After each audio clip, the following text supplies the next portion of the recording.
Hi everyone. Oh, oh, it's been a go day. So I'm going to do a full Celtic cross on dogma. And that's really simplified. So last night when I was at my aunt's, she had some friends over that I've met a few times. You know, we played board games and chit-chatted and all that. And we got into the whole heaven and hell issue discussion. And my aunt and cousins are Christian. And they remain pretty open-minded about, well, very devout. My aunt is very devout, firm believer. She will even say, not sure about hell. It doesn't feel quite right, and she's open to discussions, about it. And a couple of the other guys there were firm believers in hell. And I don't mean to laugh. I don't, to each their own. They were firm believers, and there is something in me that gets extremely irritated when talking to people who really believe that there is an actual pit of fire that awaits bad people after when we die. So we spent a while talking about it, and it was all right. One of the guys left with one of my cousins, and it didn't end super well. Not super bad, but we didn't click in any way.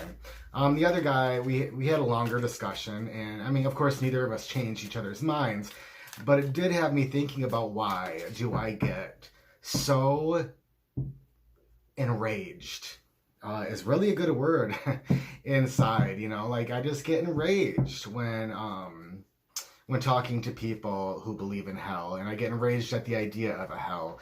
I can't stomach the thought of a divine being that created us, sending us to a fiery pit to suffer for all of eternity. I don't feel that in my soul. I don't see any evidence of that in the world around me. It just doesn't feel right.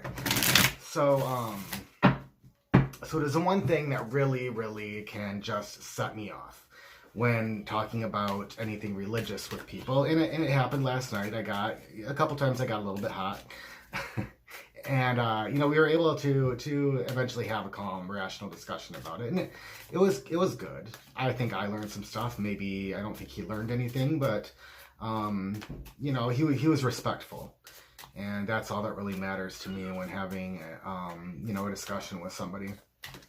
But I decided I want to do a reading on this. I want to know how I can remain open-minded and peaceful and calm in these situations. What is really bothering me about it? Why can't I let people just be... And, I know some of these answers. Sometimes when we ask the tarot a question, we think, we already know. Like, I feel like this because my father was a firm believer in hell. He was a pastor. He was very emotionally abusive, and so I don't want to believe anything that he believed, and and so on and so forth. And there are other reasons, like I feel like people that believe in hell somehow think they must be better than everybody that's going to hell, and these are silly thoughts, and it doesn't, when I'm thinking these things, it doesn't allow me to let others be who they are peacefully at any rate, So I'm going to do a full cross on what's going on here. And so I will show you how I do the Celtic cross. It's mostly the same, I think, for everybody. I might change a few things, and there's no wrong way, really, to do a Celtic cross. Everybody, some people do it exactly the same. Others have some variations. Again, to each their own, and whatever works well for the reader. Is what should be done, right? So I'm going to lay them all face up. I like to do that just so it can feel overwhelming at first, even to me, especially to other people, but it gives me the larger idea. I can let everything kind of flow together and see the relationships between the cards. Before I do this, I almost forgot. my little ritual practices are personal to me, although I think a lot of people do this. And I'll tell you why I do it. I light an incense as an offering to the divine. This is my thought process. Shoot. I do. So this is basically like, and they do talk about this in the Bible, incense for God. But, I think a lot of cultures and religions do this, but it's just, a little tiny offering. I hope this smells good for the universe out there. I'll put that over there. And then I light a candle so that the divine can see me. And today I am going to use a green candle to promote growth. Green to me is a good color for growth, and I need some growth in this area for sure. I don't have a candlestick that really fits this well, so I have to melt a little bit of the wax to get it to stick properly in there. That didn't work very well. Let's try this again. It's hard to find little chime candle holders. I guess I could order one off Etsy, but I keep hoping that I'll run across one in a thrift shop or at a garage sale or something. But in the meantime, that's really cute and it works. So I've got incense all over my cloth. Doesn't bother me though. I love incense. Okay. So that's why I do those two things. And I'm using the normal sized cloth today because I want to be able to, I'd love to use the greenie, but I don't have enough space right here to do that. You wouldn't be able to see everything at all. As it is, I think it's going to be tight. So let's go for it. So I'll go over what my placements mean to me for the Celtic Cross as I'm laying them down. So this is the overall situation. That card is coming up all the time for me. Oh my gosh. Okay, so overall situation. What's going on here? What are we talking about? This is what crosses the situation, which is kind of like, why isn't this situation? Why can't I move forward with this? What's the hang up here? These are so bent. They're annoying me. That's all right. And then we're going to do, this is the subconscious, what's going on underneath. So below and then, above. So below, what am I not seeing about this situation that I need to be looking at? This is, look at this. Are you guys seeing this? You watched me shuffle. I mean, that's 4 majors right off the bat. Oh, God. I didn't want this video to be long, but tuck yourself in if you're wanting to watch it. This is, for me, this is what's above. What does the divine want me to know? What kind of attitude do they want me to inhabit? What lesson needs to be learned? Something like that. This is past. This is like near future. Over a little bit. Now, these tend to differ a little bit. Typically, they're the same, but I'm going to change it up a little bit. And what I'm going to do is, what are my strengths in this area? What are my weaknesses? I hope you can see these all right. I'm going to just go like this, overlap them a little bit. This is hopes and fears. And this is the probable long-term outcome. Okay, I'm gonna try to go through this kind of quickly and then maybe spend some time myself looking at this after I get off camera because I feel like this one is deserving that. No other trumps, but this whole middle row, which is really signifies to me the present. This whole middle row is like the present is all trumps. So that's very interesting. We'll see where that takes me. But yes. I battle with this. One of the questions asked last night during this discussion, this is the strength card, or lust in the thought. And one of the questions my aunt asked is, how do I say it? That the commandments, the laws given, how none of those, I'm not saying this right, none of those hurt you. She said, name something that is a sin, quote unquote, from the Bible, or according to Christians, name a sin that doesn't hurt you, that doesn't benefit you from following that law, that commandment, that suggestion. And I couldn't think of much, to be honest. But I think that most religions do follow a set sort of principles, and those principles are found in the Bible, as they are in other religious or spiritual material. But one of the things that I did say is that I'm a very passionate person in many regards, especially when it comes to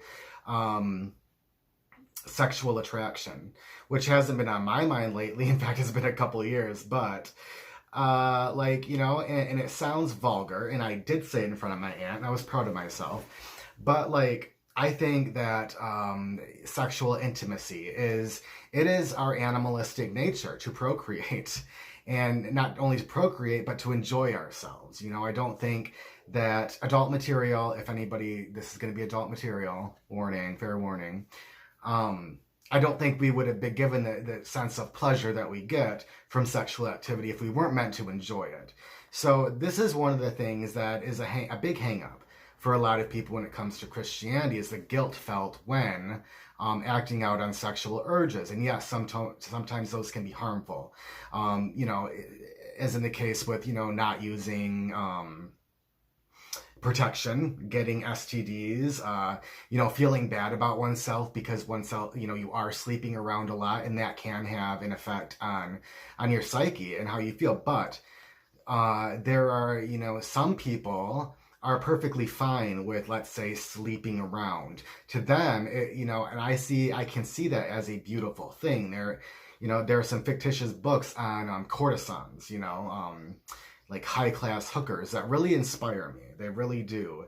And I'm one that thinks that prostitution should be legalized for a plethora of reasons. But that's just one instance where, I feel like this really, it's called lust. And no, that's not all that it's about, but it's a big part of it, is connecting to our animalistic nature, being in tune to that, being able to act out on that in a not necessarily responsible way, but not needing to call it sin. I think that that is a big hang up for me. So this card signifies that. What is really going on? What's the situation here? I feel like if I were to give myself to religion, I struggle with this, and I'm going to be very honest with you guys. For those of you that don't know, I was brought up a Christian. My dad was a pastor. I lived with my grandma for a while, went to a Lutheran school, all this stuff. And so my whole life, that was, my childhood, that was ingrained into me. And I've struggled with it as an adult forever. And it's never totally gone away. I've gotten better at, letting myself off the hook and not beating myself up about certain things, but I still struggle with it. And this is what I struggle with. It feels like in order to follow Christianity, in order to not go to hell if you are a Christian, you're not allowed to act out on your baser instincts. That you must cover those up. They're not something that you want to work with. They're something that you want forgiveness for. You need mercy because you're not able to handle those by yourself. You need to get rid of those character defects. And those are words and things I don't jive with. I don't like it. I think that we are beautiful human beings and we are meant to act the way we act. And as long as there is some kind of learning and wisdom taken into account, these things can be very healthy. And I'm not talking just about sexual acts. I'm talking about anything having to do with animalistic nature. I find anger sexy sometimes in people when, like the self-righteous anger that people can have when fighting against real injustice. That is sexy to me. And that is something that is a primal urge, I feel like. So anyway, wow, I went on and on about that card, and I'm trying not to make this super long. I already need a drink.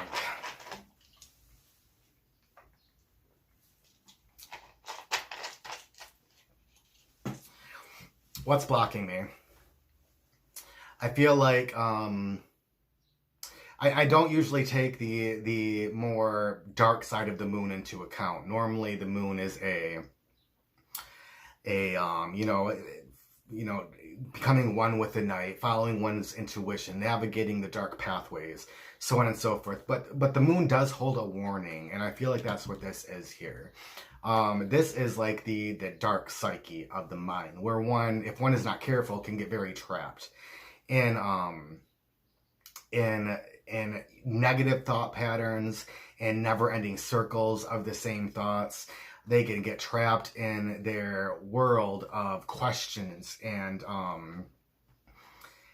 I feel like that's what's going on here. I've really become trapped in some sort of darkness that has kept me from seeing the entire picture, that has stopped me from really inhabiting the light. And I don't mean that as in like God's light. I mean the light of the divine.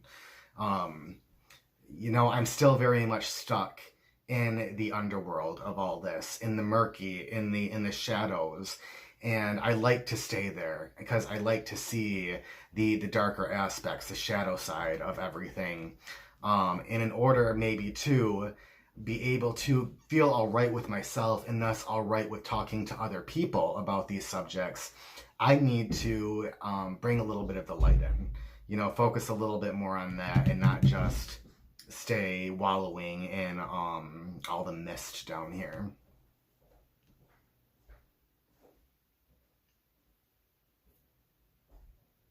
My roommate just got home, so I wanted to be quiet for a moment while he's walking past.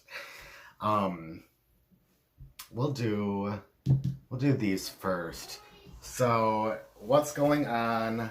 And this is one of the hardest ones, I think, to read for yourself, because it's supposed to be telling me, what am I not seeing about this situation? What am I subconsciously feeling that I don't even recognize?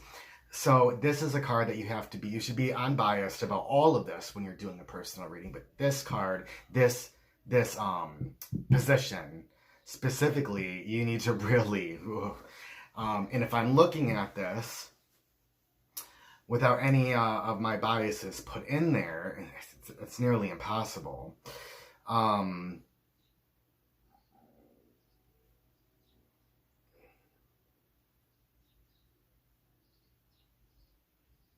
This card does speak to me of a deep connection with the universe. You know, that's one of the things that the lover signifies to me. Yeah, it has to do with duality and even choice, but also just a love with the divine. So if I'm going that route, then I would say that maybe what I'm not seeing is, or what I'm not taking into account, or maybe even not voicing, is my, sorry, lost my train of thought for a moment, is my real desire to connect with something supernatural. That's what this says to me. And yes, I know that, but it's not something I tell other people. It's not something I will admit in conversations like I had yesterday, because I don't want them seeing any weakness. I like to debate, and I want people to think that I'm strong and very secure in my thought processes when I'm speaking to them, when in reality, I have such a deep hunger to connect with something, to know. I want to know for sure. And to do that, I feel like I need to feel something. I want some kind of awakening, some kind of spiritual aha moment that I've never gotten. You know, I've come close, I think, and there are little things here and there that have inspired me, and that might be something that I never have. And that needs to be considered, like, and I think about that sometimes, like, I may never have the certainty that I want, the faith that I want when it comes to anything. I may be totally agnostic for the rest of my life, you know, and sometimes I even think that maybe I'm an atheist, and that I don't like thinking about at all because it's scary to me. But this does signify my desire for a relationship with the divine, and that being the driving factor when I'm having discussions with people. So when I get so upset, say, about people talking about hell, I get upset because I say I don't want to believe, and I can't believe in a God that would do that to people. And thus comes my, you know, like, I'm blocking any opportunity to really listen. Not that I even want to open myself up to the idea of that sort of afterlife, but there it is. And I also think that it can have to do a lot. I mean, we see duality all over, especially in the Thoth card. And this duality, to me, it could signify that I'm not connecting with both aspects of myself like I should be. Again, I'm not connecting with the light and the dark as I should be. I'm very much connected to the moon energy, right? And not the sun energy. And that's kind of signified too by the fact that, I mean, the sun's not in here. Not that it, there was a good probability that it wouldn't be in here, but it's not. And so that's sort of lacking. And we'll see what the other cards say, but that's what I feel about this. Now, art in the Thoth is temperance, and it comes with it's kind of the same meaning in the Thoth, but a little bit different. But as I didn't really think about it beforehand, but it's spot on, right? It's perfect. It's really the mixing of energies. It's creating music. It's creating a beautiful life. It's creating art. It is, the balance of substances to create something, to create. So here we have, the lovers, and then on top the art, kind of combining to really to inhabit something new. I am going to, just in this Tarot Deciphered book, I want to look up what they say about the art card, because I know it's just it has a little bit of a different feel than RWS. Here, Thoth. Okay. Look at this. In the consummation of the royal marriage of the lovers, the Dark King and Light Queen combine as one. Gold and silver have been exchanged. The red lion has become white and the white eagle red. The figure is dressed. And it goes on to talk about the card. Reconcile and assimilate equal opposites, distilling them in the golden cauldron to remove the dross, I don't know that word, and realize the higher self, yes. It's the process of rectification, purification of the Philosopher's Stone, and the attainment of communion with the holy guardian angel of Tiferet. And that is something that is very interesting to me. I think it's a Golden Dawn concept where the holy guardian angel is found after going through initiation and following the steps on the Tree of Life. You eventually come to know your holy guardian angel, who will kind of who will guide you on your path and with your true will, kind of like a guardian angel that will illuminate the truth and your life for you. So it's talking about this being kind of a step in that direction. The combination of the dualities, the combination of all this to find that Holy Spirit, to become one with that Holy Spirit. The path lies between the sun and the moon, which is exactly what I'm talking about. You needing to tread a balanced path between the two. The white left arm holds the cup of liquid gluten. The dark arm holds the lance with burning blood. And it goes on to talk about more about the symbology. The rainbow is inscribed. Yeah, it is. That's interesting. At first they look like little squiggles in there. I can't see the camera, so this is probably terrible. But there's little squiggles that actually are words. And I'm not going to read it because I would butcher it, but it means, visit the interior parts of the earth. By rectification, thou shalt find the hidden stone, which is vitriol, the universal solvent. And it is a balance of the three alchemical principles of keys 1, 3, and 4. Yeah. So, oh wow. So the divine, what it wants me to strive for, I had to restart. Stop, dummy. Is bringing those pieces of myself together. I mean, this is very straightforward, very present, what I should be doing, what I should be working on. Now let's look at some of the the outside of that, the past, what is something that has led up to this current situation, and that, and I need to make sure I'm focusing on my original question, which is, what do I need to do to feel all right with this, to be able to at least talk to people without getting upset, to feel all right enough within myself that I can't let other people shake me. And that will lead to better discussions.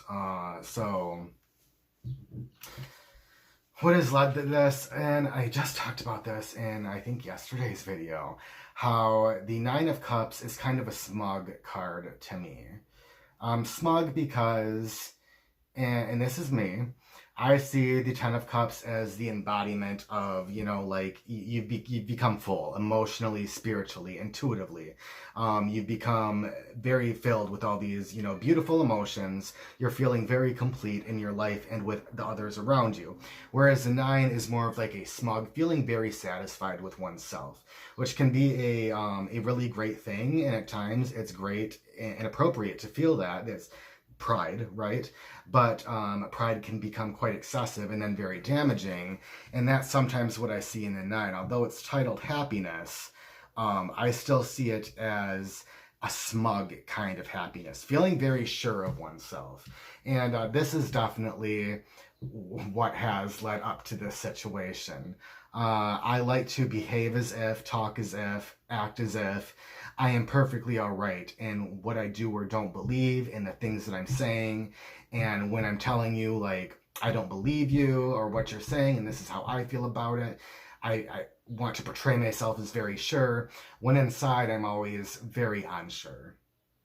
And I don't like to say that in front of people that I'm debating with, because then I feel like I can't really debate it anymore. And it's a big hang up. So this present situation that I'm facing, where this is the kind of conversations I have, is really based on the smugness, the thinking that I have found a place where I can be very sure of myself. When in fact I should be telling people, let's talk about this. And I really don't know how I feel about any of it. And I get confused sometimes. Instead of saying that, I get very defensive. This has not helped me. This has led to this blockage.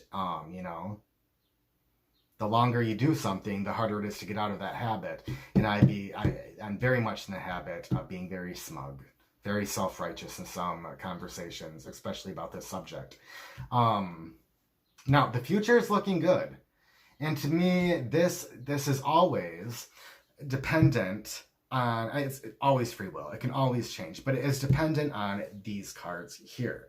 If I am listening to the advice given, if I'm taking into account everything that I have learned here, and I'm listening to the divine and the guidance that's been given, this is the most likely outcome in the near future, if I can keep this in mind.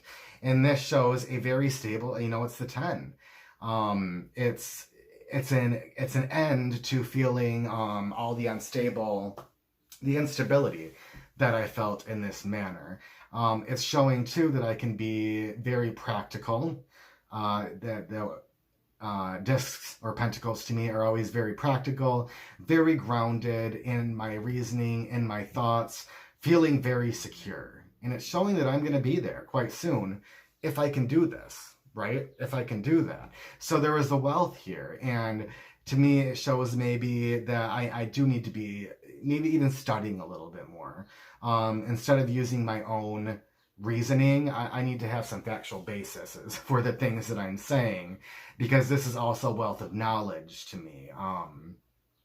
But it looks like in the near future, with a little bit of work, it looks good, and we'll compare it, and it's not, it's going to be great if we can, if you guys can see that. So what are my greatest strengths?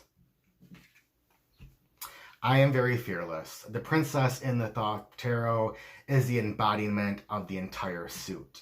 Not like the aces. In the Thoth, the aces kind of are known as kind of the spark or the idea before the action. The princesses are the entire suit. They are the embodiment, they are the fulfillment.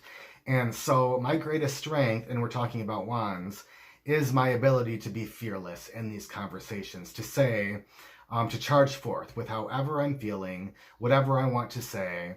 I'm very passionate about my beliefs. I'm passionate about the things that I'm saying. I'm passionate about being open-minded, and I'm very much full force when I have these conversations with people. So it's saying that as a strength. Right now, it doesn't.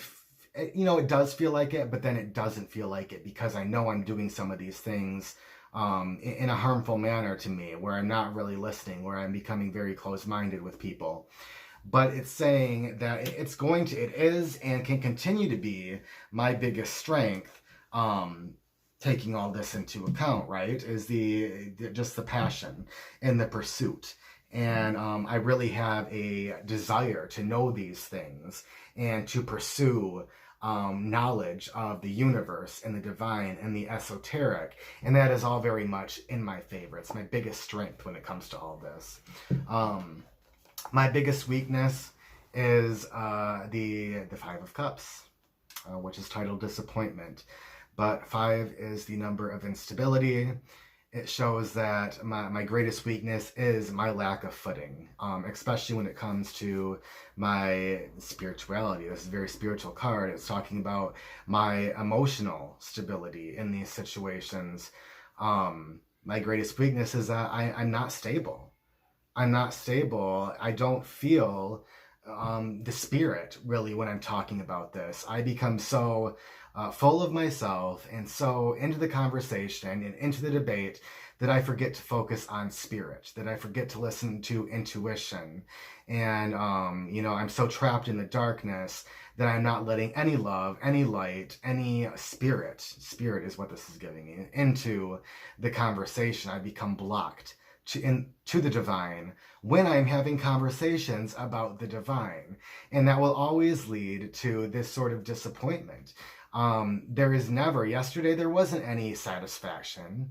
There wasn't. It was fun for a moment to do, as well as frustrating.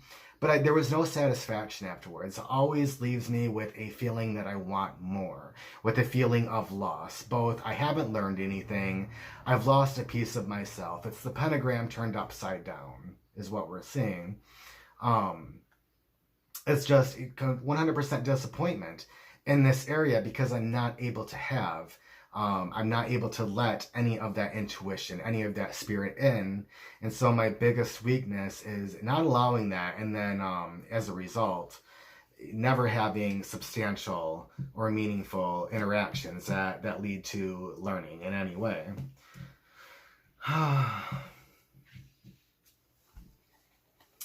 Hopes and fears. We have 2 princesses. This makes a lot of sense. I relate, and I'm not a fire in any sign. I'm a triple water. I wish I were, because I do relate so much to fire, to the wands, because of the passion, just the flame of life. I feel like I have felt that burning in me my entire life, and it's gone out a little bit recently, and I'm working on fanning that up again. And that is, again, my biggest strength. Now, hopes and fears are the embodiment of the spirit, of the divine, of intuition, of love, of, positive emotional energy for everybody, being accepting of everyone and where they're at. And so my hope is that I can get there. I want to be... I will never be a guru, I will never be that person, but I want to get to a point where I can talk about this to people with love and with acceptance and with tranquility, and so that they look at me not as an angry person, but as somebody who is genuinely in love with what they believe and what they're saying, just as the person opposite me yesterday was very assured and not in a threatening or self-righteous way. He was just very matter of fact and very, you can believe what you want to believe, and this is what I believe. And yes, I want to get there, and that is a hope that I become so in tune with my higher self and with the divine, that I can be this Princess of Cups. It's also saying, it could just be that hope, but often there's a flip side to that, and there is a fear there. And the fear is that I don't get to do this anymore, which is wrong. And that is something that I do struggle with, is that if I become the embodiment, right? If I am to, embody all of those principles of love and acceptance, and, correlating my will with the divine's will, I lose this. I can no longer act on impulse. I can no longer allow that fiery energy, the argumentative energy. And I'm very all or nothing, black and white person. And so this really says to me, with them being in these positions, I need to stop that. Just because I, am striving towards this, and one day hope to become, I don't think one can ever fully become the Princess of Cups. I don't know that that's possible. But one can strive to be as near to that as possible. And if I want to do that, and I want to do this, I need to learn that they can work together. Fire and water don't work well together, but I need to learn how to do that. There's a fear that I won't be able to, with my kind of energy and my kind of attitude regarding these things. There's a fear I'll never be able to get here. I'll never become the intuitive, serene person that I'd like to be in some of these conversations with people. In my demeanor, there's a fear I can't get there. So that's, those are my hopes and fears, for sure. Long-term probable outcome, and this is the biggest card that says you need to listen. You need to listen, you need to do some self-reflection, some journaling. You need to really be paying attention and diving into some of these areas of your life and doing a lot of shadow work, which is not just talking about it, it's actual doing. It is action. It is trying to really take these principles into account every day and to be thinking about them on a regular basis. Victory. I mean, the Six of Wands is just, it's a pretty straightforward card for me. It shows that there will be a respite from me. The Six is also about, there is a pause, there is a respite. There is a moment where I do become very self-assured, very, my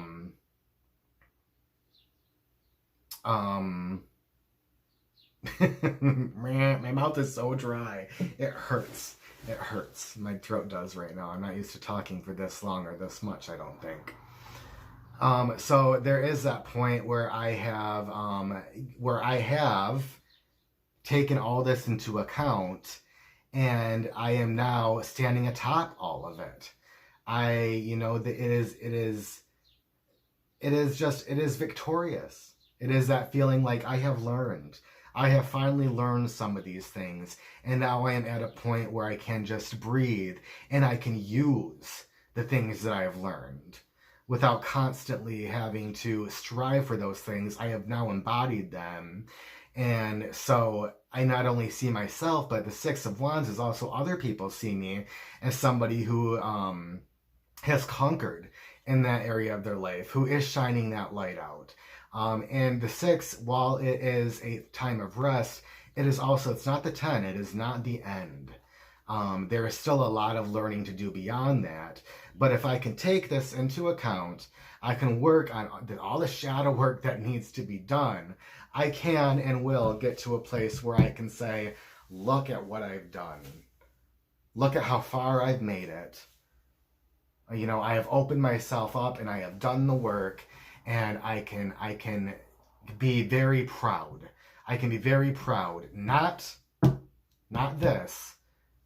Not smug, not self-righteous, but I can be very proud and very assured in what I am projecting and how I am speaking to people and what I'm talking to them about and how I am portraying my feelings and my thoughts with other people. And that is definitely where I want to be. And so the tarot, the thought, has shown me my path to get to here. And it goes very along with this other near future card, a time of stability, where I have gathered enough knowledge, both about myself and probably in some of my more esoteric studies. I have embodied that, and so I get to this place where I have learned enough about myself and the material that I'm talking about, that I can become, the Six of Wands here. Now, I'm going to stop here because it's been a lot. Now, if you're doing a Celtic cross and you've gotten this far with, if you're reading for somebody else or for yourself, then you certainly want to take a look further into what suits are we seeing in here? What suits do we not see? So I would say I see, I have a couple of wands, only a couple. And I have a couple of cups. I have some water. I have one pentacle here. And then you take that into account with what that means. You look at what you're not seeing. There are no swords here. There really needs to be a lack of analytical thinking in this area when I'm moving forward. The analytical part of my brain needs to shut down when I'm doing this, because that's really what gets me into trouble with the overthinking, blah, blah, blah, blah, blah. You can also get into numerology, and am I seeing any of the same number, which I don't think we really see in here. Do we? Doing the 6 and the 6. So you would kind of look at maybe what the 6s mean. You're going to look at what having a double princess means, And that is something I could spend another couple hours here, and I probably will later tonight. I'm going to take a break now, but come back to this in a couple hours and then take a look at what is fitting together, what is working together, what is working against, what am I seeing, what are the connections, and what are the connections in the overall reading. And that, like I said, I could spend another hour, and I'm not going to bore you that much. So, I hope that that made sense to everybody. If it wasn't at least fun, I hope it was a somewhat informative, if you're looking to read the Celtic Cross. I know a couple, especially these positions, are, read often very differently, but, it's for me, it's a good reminder that I can use intuition. I don't have to be dogmatic when it comes to the Celtic Cross. I can change things to fit what the question is overall, and what I wanted to know was my greatest strengths and greatest weaknesses. So that worked well for me. If you want to leave a comment and let me know, what positions you might read differently and how you think it might be beneficial, or, something like that, then, please go ahead, let me know. And if you see something just glaringly different, or something that you're saying, Shane, you need to see this, you need to look at this part of it, please let me know that too. I'm all ears. That is it. Thanks so much for watching. Bye.